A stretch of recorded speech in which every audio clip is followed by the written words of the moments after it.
Bismillahirrahmanirrahim. Assalamualaikum warahmatullahi wabarakatuh.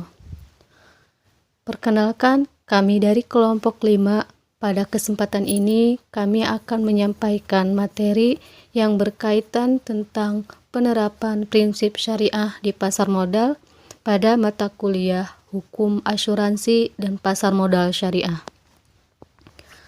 Adapun pematerinya, yang pertama bersama Nunung Nurjanah, yang kedua dengan Dina Mardiana, yang ketiga oleh Mega Lestari, dan yang terakhir bersama Jiliana Kori Sandia. Oke, langsung saja kita simak pembahasannya. Baik, saya Nunung Nurjanah akan menjelaskan pembahasan yang pertama, yaitu pada poin A tentang pengertian pasar modal. Seperti halnya sebuah pasar, istilah pasar modal merujuk pada tempat bertemunya perusahaan emiten yang tengah membutuhkan dana dan para investor yang ingin menanamkan uang mereka. Menurut Jiptono Darmaji dan Hendy M. Fakhrudin, pasar modal adalah pasar untuk berbagai instrumen keuangan jangka panjang yang bisa diperjualbelikan seperti utang, ekuitas atau saham, maupun instrumen lainnya. Sementara menurut Bronstein, pasar modal bertindak sebagai penghubung antara para investor dengan perusahaan maupun instansi pemerintah melalui perdagangan instrumen melalui jangka panjang seperti obligasi, saham, dan lainnya. Pasar menurut Hadi adalah tempat menjual saham dan obligasi dengan tujuan dari hasil penjualan tersebut untuk memperkuat modal perusahaan. Sementara definisi pasar modal menurut Undang-Undang Pasar Modal Nomor 8 Tahun 1995 Pasal 1 Angka 13 adalah kegiatan yang bersangkutan dengan penawaran umum dan perdagangan efek perusahaan publik yang berkaitan dengan efek yang diterbitkannya, serta lembaga dan profesi yang berkaitan dengan efek. Poin B tentang Peraturan Otoritas Jasa Keuangan tentang penerapan prinsip syariah di pasar modal. Dalam rangka pengembangan pasar modal syariah, agar dapat tumbuh stabil dan berkelanjutan, diperlukan pengembangan infrastruktur pasar yang memadai. Salah satu infrastruktur pasar yang penting adalah tersedianya regulasi yang jelas.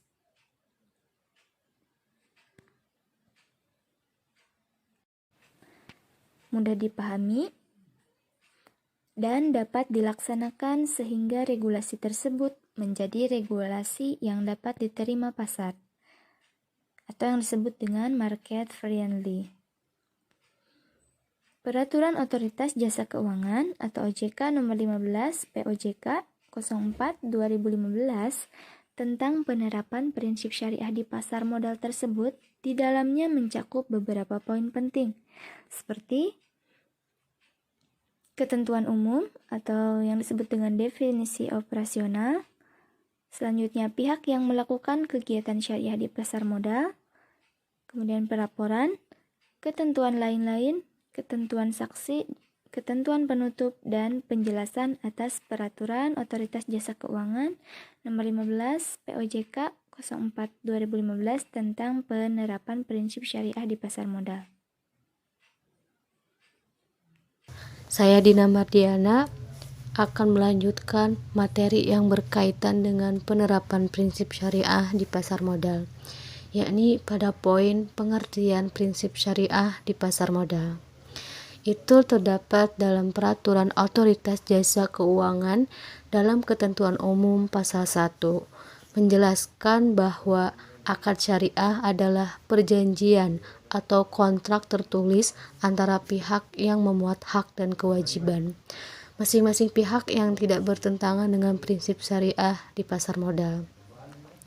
Yang kedua, menjelaskan prinsip syariah di pasar modal adalah prinsip hukum Islam dalam kegiatan syariah di pasar modal berdasarkan Fatwa Dewan Syariah Nasional Majelis Ulama Indonesia. Sepanjang fatwa dimaksud tidak bertentangan dengan peraturan otoritas jasa keuangan ini dan peraturan otoritas jasa keuangan lainnya yang didasarkan pada Fatwa Dewan Syariah Nasional Majelis Ulama Indonesia.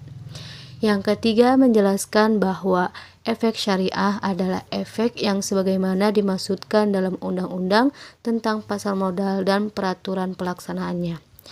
Maksudnya, efek ini adalah surat berharga, misalnya surat pengakuan utang, surat berharga komersial, saham, obligasi, tanda bukti utang, dan lain-lainnya. Nah, dalam Undang-Undang Pasar Modal dan peraturan pelaksananya itu berkaitan dengan akad, cara pengelolaan, kegiatan usaha, aset yang menjadi landasan akad, cara pengelolaan, kegiatan usaha, dan aset yang terkait dengan efek yang dimaksud dan penerbitnya itu tidak bertentangan dengan prinsip syariah di pasar modal. Poin selanjutnya yakni tentang kegiatan syariah di pasar modal. Masih dalam ketentuan umum pasal 1 ayat 4 bahwa kegiatan syariah di pasar modal adalah kegiatan yang terkait dengan penawaran umum efek syariah, perdagangan efek syariah, pengulangan investasi syariah di pasar modal, dan emiten atau perusahaan publik yang berkaitan dengan efek syariah yang diterbitkannya. Perusahaan efek yang sebagian atau seluruh usahanya itu berdasarkan prinsip syariah serta lembaga dan profesi yang berkaitan dengan efek syariah. Itulah penjelasan dari saya. Untuk selanjutnya akan dijelaskan oleh rekan kami. Kegiatan, transaksi, dan jenis usaha yang bertentangan dengan prinsip syariah di pasar modal. Berdasarkan ketentuan umum di dalam pasal 2 Peraturan Otoritas Jasa Keuangan, yaitu 1. Perjudian dan permainan yang tergolong judi. 2. Jasa keuangan ribawi. 3. Jual beli resiko yang mengandung unsur ketidakpastian atau gerahar dan judi atau maisir. 4. Memproduksi, mendistribusikan, memperdagangkan, dan menyediakan antara lain a. barang atau jasa haram zatnya atau haram lizatihi, b. barang atau jasa haram bukan karena zatnya atau haram ligairihi yang ditetapkan oleh Dewan Syariah Nasional atau Majelis Ulama Indonesia, c. barang atau jasa yang merusak moral dan bersifat mudorot, f. efek memenuhi prinsip syariah di pasar modal. Berdasarkan ketentuan umum di dalam pasal 3 Peraturan Otoritas Jasa Keuangan, yaitu 1. Kegiatan dan jenis usaha serta cara pengelolaan usaha dari pihak yang menerbitkan efek. 2. Akad, cara pengelolaan dan kekayaan reksadana. 3. Akad, cara pengelolaan dan aset keuangan yang membentuk portofolio efek beragun aset yang diterbitkan kontrak investasi kolektif efek beragun aset. 4. Akad, cara pengelolaan dan kekayaan dana investasi real estate berbentuk kontrak investasi kolektif. 5. Akad dan portofolionya yang berupa kumpulan piutang atau pembiayaan pemilikan rumah. 6. Akad, cara pengelolaan atau aset yang mendasari sukuk. 7. Akad, cara pengelolaan atau aset yang mendasari efek lain yang ditetapkan oleh Otoritas Jasa Keuangan dan tidak bertentangan dengan prinsip syariah di pasar modal.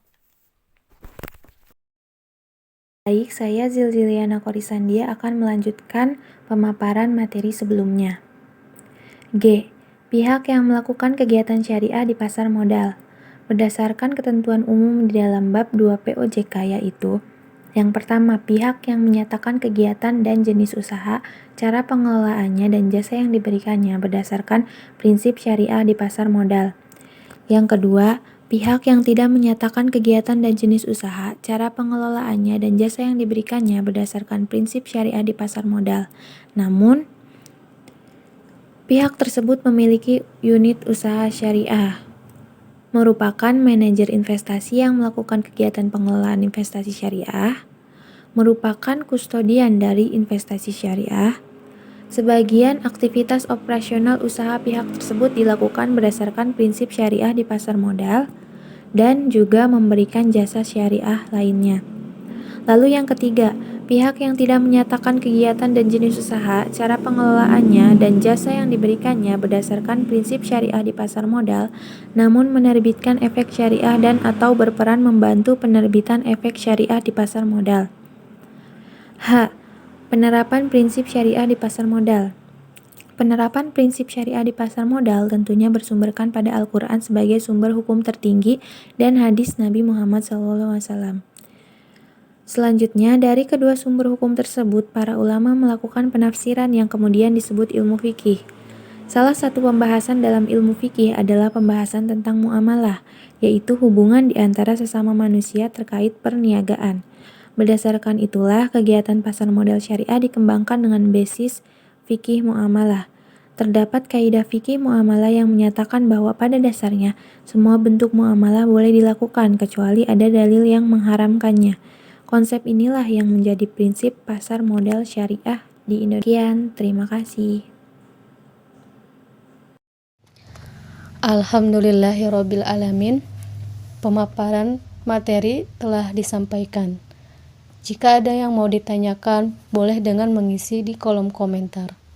Dan diharapkan kepada rekan-rekan untuk mengisi kehadiran di kolom komentar.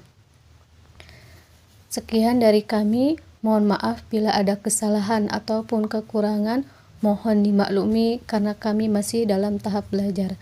Akhir kata, wassalamualaikum warahmatullahi wabarakatuh.